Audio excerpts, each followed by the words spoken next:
दोस्तों, यह कहानी है सुनीता देवी की, जो गरीबी से लड़कर अपनी बेटी रिया को एक उच्च अधिकारी बनाती हैं।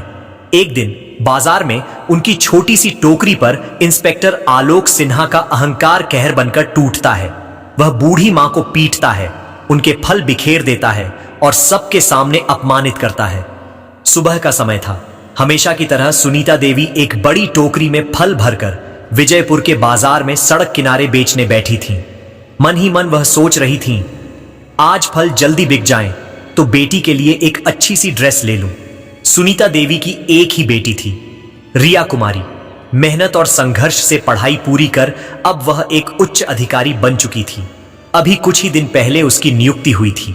बेटी का यह बड़ा मुकाम देखकर सुनीता देवी के मन में गर्व तो था, लेकिन मां की तकलीफ को रिया अभी दूर नहीं कर पाई थी, क्योंकि नई नई नौकरी शुरू हुई थी और कमाई भी अभी शुरू नहीं हुई थी।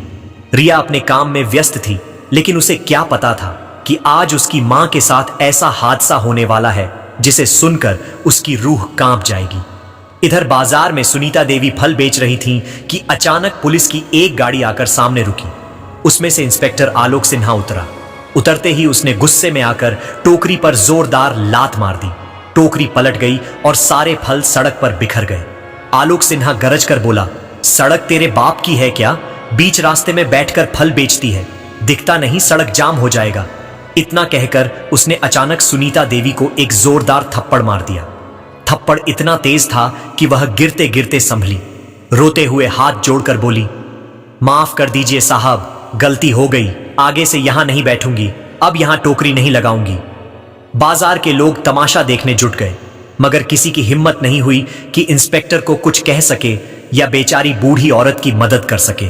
सुनीता देवी आंसू बहाते हुए सड़क पर बिखरे फल समेटने लगी, लेकिन इंस्पेक्टर को उन पर जरा भी दया नहीं आई। उसने फिर से फलों पर लात मारकर सब इधर उधर फैला दिया। गालियां देता हुआ आलोक सिन्हा बोला, जल्दी यहां से निकल, अगली बार दिखी तो चलने लायक नहीं छोड़ूंगा। फल बेचने हैं तो अपनी जगह पर बेच, सड़क पर नहीं। इतना कहकर उसने गुस्से में फिर एक लात सुनीता देवी पर मारी। वह सड़क पर गिर गई। बाजार में खड़े लोग सब तमाशा देख रहे थे। किसी की हिम्मत नहीं हुई कि कुछ कह सके। एक बूढ़ी औरत को सड़क पर पीटा जा रहा था, फल बिखेर दिए गए, उसकी बेइज्जती हो रही थी, फिर भी किसी को जरा भी रहम नहीं आया। सबके सामने अपमानित होकर भी सुनीता देवी अकेली थी। आंखों से आंसू बहते जा रहे थे। वह कांपते हाथों से फल समेटकर फिर से टोकरी में रखती है। उनके कदम लड़खड़ाते थे, मगर हिम्मत जुटाकर घर की ओर चल पड़ती है। रास्ते भर उनका दिल रो रहा था। कहां गई इंसानियत? क्या मेरी गरीबी ही मेरी सबसे बड़ी गलती है? घर पहुंचते ही सुनीता देवी जोर जोर से रोने लगी। उन्हें अपने पति की याद सताने लगी, जिनके ना होने का दर्द हमेशा ही उन्हें अकेला कर देता था। और आज उनकी आंखों के सामने बार बार वही मंजर घूम रहा था। लोगों के सामने थप्पड़, गालियां, लातें और बिखरे फल। इस हालत में उन्हें बस एक ही सहारा याद आया, अपनी बेटी। उन्होंने कांपते हाथों से मोबाइल उठाया और रिया को कॉल कर दिया। उधर उच्च अधिकारी रिया कुमारी अपने दफ्तर में फाइलों में व्यस्त थी। जैसे ही मां का कॉल देखा, उन्होंने फौरन उठा लिया। हेलो मां, कैसी हो आप? जैसे ही यह आवाज सुनीता देवी के कानों में पहुंची, उनका बांध टूट गया। वह फूट फूट कर रोने लगी। मां, ये कैसी आवाज है? आप रो क्यों रही हैं? रिया घबरा कर बोल पड़ी। क्या हुआ? साफ साफ बताइए, मुझे चिंता हो रही है। सुनीता देवी बस रोए जा रही थी, फिर खुद को संभाल कर बोली, ना नहीं बेटा, कुछ नहीं हुआ, बस तेरी याद आ रही थी। मगर रिया को यकीन नहीं हुआ। नहीं मां, आप मुझसे कुछ छुपा रही हो, मुझे बताओ, मैं सब ठीक कर दूंगी। आपके आंसू मुझे बर्दाश्त नहीं।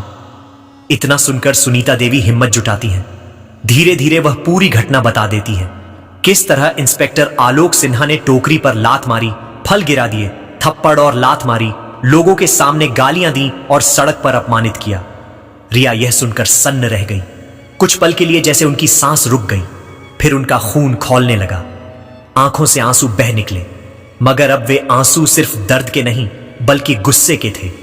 उन्होंने मन ही मन सोचा, मेरी मां ने कितनी मेहनत करके मुझे इस मुकाम तक पहुंचाया। अपनी भूख प्यास भूलकर मुझे पढ़ाया लिखाया और आज उन्हीं मां को कोई इंस्पेक्टर सरेआम अपमानित कर रहा है। नहीं, यह मैं बर्दाश्त नहीं कर सकती। उसे उसकी औकात दिखानी ही होगी। रिया ने फोन पर दृढ़ आवाज में कहा, मां, आप बिल्कुल चिंता मत करिए, मैं कल ही आ रही हूं। उस इंस्पेक्टर ने सिर्फ आपका नहीं बल्कि कानून का अपमान किया है। मैं उसे ऐसी सजा दूंगी कि जिंदगी भर याद रखेगा। मैं उसे निलंबित करवा कर रहूंगी।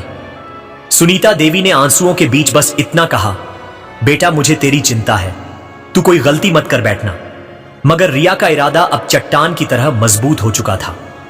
अगले दिन रिया ने छुट्टी ली और घर पहुंची। जैसे ही मां को देखा, दौड़कर उन्हें गले से लगा लिया। उनकी आंखों से आंसू निकल पड़े। मां, अब चिंता मत करो, आपके साथ जो हुआ है उसका बदला जरूर लिया जाएगा। मैं इंस्पेक्टर को दिखाऊंगी कि असली कानून क्या होता है। जिसने आपको सड़क पर अपमानित किया वह अब चैन से नहीं रह पाएगा। सुनीता देवी बेटी के सीने से लगकर रोती रही और रिया का दिल और भी सख्त होता गया। अब यह लड़ाई सिर्फ मां बेटी की नहीं थी, यह इंसाफ और कानून की लड़ाई बनने वाली थी। रिया ने मां से कहा, मां, अगर मुझे इंस्पेक्टर को निलंबित करना है तो मेरे पास पुख्ता सबूत होना चाहिए। सिर्फ गवाही से बात नहीं बनेगी। बिना सबूत कोई भी विभाग या कोर्ट मेरा साथ नहीं देगा। यह सुनकर दोनों मां बेटी गहरी सोच में पड़ गईं। तभी सुनीता देवी को याद आया, बेटा, जहां मैं फल बेचती थी उसके ठीक पीछे एक बड़ी मोबाइल शॉप है। मुझे याद है वहां बाहर सीसीटीवी कैमरे लगे हुए हैं। शायद उसमें कल की सारी घटना रिकॉर्ड हो गई होगी। रिया की आंखों में चमक आ गई। हां मां, यही तो सबसे बड़ा सबूत होगा। अगर फुटेज मिल गया तो इंस्पेक्टर आलोक सिन्हा का पर्दाफाश करना आसान हो जाएगा। अगली सुबह रिया ने लाल रंग की कमीज पहनी और बाजार की ओर निकल पड़ी। वहां जाकर देखा तो सचमुच मोबाइल शॉप के बाहर दोनों तरफ कैमरे लगे हुए थे। वह दुकान के अंदर चली गई। दुकान के अंदर करीब 50 साल के एक अंकल बैठे थे। अंकल नमस्ते, आपके शॉप के बाहर सीसीटीवी कैमरे लगे हैं। मुझे कल का कुछ फुटेज देखना है, क्या आप मदद करेंगे? वह आदमी थोड़ा हैरान हुआ और बोला, बेटी क्यों देखना चाहती हो, क्या हुआ है? रिया ने गहरी सांस ली और अपने मां के साथ हुई सारी घटना विस्तार से बताई। दुकानदार गंभीर हो गया। हां बेटा, मैंने कल देखा था, बहुत गलत हुआ। तुम्हारी मां को सरेआम मारा पीटा गया, ऊपर से उनके फल बर्बाद कर दिए। इंस्पेक्टर होकर ऐसा व्यवहार। मगर बेटा, तुम उससे लड़ोगी कैसे? पुलिस वालों के खिलाफ रिपोर्ट लिखवाना आसान नहीं होता। कई बार तो रिपोर्ट तक दर्ज नहीं होती। मेरा कहना है कि छोड़ दो यह सब। रिया की आवाज अब ठोस और आत्मविश्वास से भरी हुई थी। अंकल, मैं कोई आम लड़की नहीं, मैं उच्च अधिकारी रिया कुमारी हूं। वह महिला मेरी मां है। अगर आज मैं चुप बैठ गई तो कल और न जाने कितने लोग उसके जुल्म का शिकार होंगे। आप मुझे बस फुटेज दीजिए, बाकी मैं देख लूंगी। दुकानदार रिया की सच्चाई और इरादे देखकर प्रभावित हुआ। उसने सीसीटीवी फुटेज निकालकर दिखाया। फुटेज में साफ साफ दिख रहा था कि कैसे इंस्पेक्टर आलोक सिन्हा ने एक बुजुर्ग महिला को थप्पड़ मारा, फल बिखेरे और गालियां दी। रिया ने तुरंत वह फुटेज अपने फोन में सेव कर लिया और दुकानदार को धन्यवाद कहा। फिर सीधे घर लौटी और मां को फुटेज दिखाया। मां, अब खेल पलटेगा, यह फुटेज इंसाफ दिलाएगा। मगर रिया जानती थी कि सिर्फ वीडियो के सहारे अकेले वह इंस्पेक्टर को निलंबित नहीं कर सकती। यह मामला बड़े स्तर तक ले जाना जरूरी था। इसलिए वह तुरंत जिले के मुख्य कार्यकारी अधिकारी सीईओ के दफ्तर पहुंची और सीईओ विशाल गुप्ता से मिली। सीईओ ने वीडियो देखा तो उनका चेहरा गुस्से से लाल हो गया। यह क्या बेहूदगी है? पुलिस विभाग में रहकर कोई निरीक्षक आम जनता को यूं अपमानित करे, यह बर्दाश्त से बाहर है। कानून सबके लिए बराबर है, फिर चाहे वह आम आदमी हो या पुलिस वाला। यह निरीक्षक न जाने कितनों पर जुल्म ढा चुका होगा। अब इसे रोकना बहुत जरूरी है। फिर उन्होंने रिया से कहा, इसके खिलाफ सबसे पहले रिपोर्ट दर्ज करनी होगी और फिर मामला कोर्ट तक ले जाना होगा, तभी इसे निलंबित किया जा सकता है। आप तुरंत निरीक्षक के खिलाफ निलंबन पत्र तैयार कीजिए और सारे सबूत मुझे सौंप दीजिए। मैं कल ही यह मामला कोर्ट में ले जाऊंगा। उसके बाद इस निरीक्षक का बचना नामुमकिन है। रिया ने एक पल भी देर नहीं की। अपने ऑफिस जाकर निलंबन पत्र तैयार किया और फुटेज के साथ सीईओ को सौंप दिया। सीईओ ने उसी वक्त दस्तखत किए और केस को कोर्ट में भेज दिया। दूसरे दिन सुबह 10 बजे कोर्ट में सुनवाई की तारीख तय हो गई। अब पूरा शहर जानने के लिए बेचैन था कि क्या इंसाफ होगा या एक बार फिर ताकतवर निरीक्षक कानून से बच निकलेगा। अगली सुबह कोर्ट रूम खचाखच भरा हुआ था। मीडिया, वकील, आम जनता, सबकी नजरें इस केस पर थीं। हर कोई जानना चाहता था कि क्या इस बार सच में कानून का डंडा एक भ्रष्ट निरीक्षक पर गिरेगा। जज साहब बेंच पर आकर बैठे और केस की सुनवाई शुरू हुई। सीईओ विशाल गुप्ता ने केस की फाइल और सीसीटीवी फुटेज अदालत के सामने रखी। जज साहब ने गहरी नजर डालकर कहा, यह एक गंभीर मामला है। पुलिस विभाग का एक अधिकारी अगर जनता को अपमानित करता है तो यह केवल एक व्यक्ति के खिलाफ अपराध नहीं, बल्कि पूरे कानून और संविधान के खिलाफ अपराध है। वहीं दूसरी तरफ निरीक्षक आलोक सिन्हा कटघरे में खड़ा था। उसका चेहरा तमतमाया हुआ था, लेकिन भीतर से डर साफ झलक रहा था। अभियोजन पक्ष ने सीसीटीवी फुटेज कोर्ट में चलाया। फुटेज में साफ दिखा एक बुजुर्ग महिला सड़क किनारे फल बेच रही है। तभी निरीक्षक गाड़ी से उतरता है, टोकरी पर लात मारता है, थप्पड़ जड़ता है और फल सड़क पर बिखेर देता है। फिर दोबारा गालियां देता है और लात मारकर महिला को गिरा देता है। कोर्ट रूम में सन्नाटा छा गया। सभी लोग हैरान थे कि एक पुलिस निरीक्षक इतनी क्रूरता कर सकता है। सीईओ बोले, मान्यवर, यह साफ प्रमाण है कि निरीक्षक ने अपने अधिकारों का दुरुपयोग किया और एक आम नागरिक को सार्वजनिक रूप से अपमानित किया। यह केवल गैरकानूनी ही नहीं, बल्कि पुलिस एक्ट की धारा 7 और 29 का भी सीधा उल्लंघन है। ऐसे अधिकारी का वर्दी में बने रहना पूरे विभाग के लिए कलंक है। जज साहब ने निरीक्षक से पूछा, क्या आप इस फुटेज को झुठला सकते हैं? क्या यह आप नहीं है? आलोक सिन्हा हकलाते हुए बोला, जी, यह वीडियो गलत है, एडिट किया गया है। जज ने तुरंत जवाब दिया, वीडियो की जांच पहले ही न्यायिक फोरेंसिक विभाग से कराई जा चुकी है। रिपोर्ट साफ कहती है कि फुटेज असली है, इसमें किसी तरह की छेड़छाड़ नहीं की गई।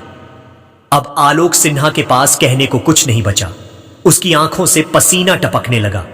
जज ने कठोर स्वर में कहा, पुलिस का काम जनता की सेवा और सुरक्षा करना है, न कि उन्हें डराना और अपमानित करना। यह अदालत मानती है कि निरीक्षक आलोक सिन्हा ने अपने पद का घोर दुरुपयोग किया है। अतः अदालत आदेश देती है कि आलोक सिन्हा को तत्काल प्रभाव से निलंबित किया जाता है। उसके खिलाफ आपराधिक धारा 323, मारपीट, 504, गाली गलौज और 506 धमकी के तहत एफआईआर दर्ज की जाएगी। मामले की विस्तृत जांच के लिए एक विशेष टीम बनाई जाएगी। कोर्ट का फैसला सुनते ही वहां मौजूद लोगों ने राहत की सांस ली। मीडिया ने तुरंत यह खबर फैला दी कि एक भ्रष्ट निरीक्षक कानून की पकड़ से नहीं बच सका। कटघरे में खड़ा आलोक सिन्हा हताश होकर सिर झुकाए खड़ा था। उसकी आंखों में डर और पछतावा साफ झलक रहा था। वहीं दूसरी ओर रिया की आंखों में आंसू थे, मगर इस बार ये आंसू गुस्से या बेबसी के नहीं, बल्कि इंसाफ के थे। उन्होंने मां का हाथ पकड़ा और बाहर निकलते हुए कहा, मां, आज मैंने नहीं बल्कि कानून ने आपको इंसाफ दिलाया है। अब कोई भी निरीक्षक या अधिकारी गरीबों को यूं अपमानित करने की हिम्मत नहीं करेगा। सुनीता देवी ने बेटी को गले से लगा लिया। बेटा, आज तेरे पिताजी की आत्मा भी गर्व महसूस कर रही होगी। तूने साबित कर दिया कि कानून से बड़ा कोई नहीं। कोर्ट के बाहर भीड़ ताली बजाने लगी। यह सिर्फ एक मां बेटी की जीत नहीं थी, यह पूरे समाज के लिए संदेश था कि अन्याय कितना भी बड़ा क्यों ना हो, सबूत और कानून की ताकत से उसे हराया जा सकता है। तो दोस्तों, अगर आपको यह कहानी प्रेरणादायक लगी हो तो कमेंट में जय हिंद जरूर लिखें, वीडियो को लाइक करें और चैनल को सब्सक्राइब करना बिल्कुल मत भूलिए, क्योंकि आपकी एक प्रतिक्रिया हमें ऐसी और प्रेरणादायक कहानियां लाने की ताकत देती है। तो दोस्तों, मिलते हैं अगली वीडियो में। तब तक के लिए जय हिंद, जय भारत।